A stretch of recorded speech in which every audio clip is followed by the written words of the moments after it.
Genesis 7. When everything was ready, the Lord said to Noah, "Go into the boat with all your family, for among all the people of the earth I can see that you alone are righteous. Take with you 7 pairs, male and female, of each animal I have approved for eating and for sacrifice, and take 1 pair of each of the others. Also take 7 pairs of every kind of bird. There must be a male and a female in each pair to ensure that all life will survive on the earth after the flood. 7 days from now I will make the rains pour down on the earth, and it will rain for 40 days and 40 nights, until I have wiped from the earth all the living things I have created." So Noah did everything as the Lord commanded.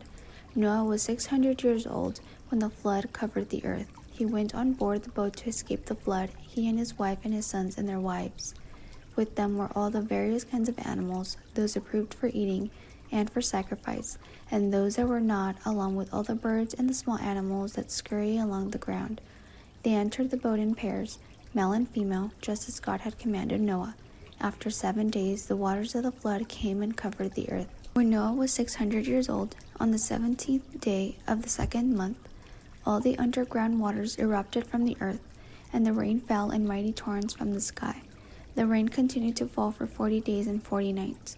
That very day, Noah had gone into the boat with his wife and his sons, Shem, Ham, and Japheth, and their wives. With them in the boat were pairs of every kind of animal, domestic and wild, large and small, along with the birds of every kind. 2 by 2 they came into the boat, representing every living thing that breathes. A male and female of each kind entered, just as God had commanded Noah. Then the Lord closed the door behind them. For 40 days the floodwaters grew deeper, covering the ground and lifting the boat high above the earth. As the waters rose higher and higher above the ground, the boat floated safely on the surface.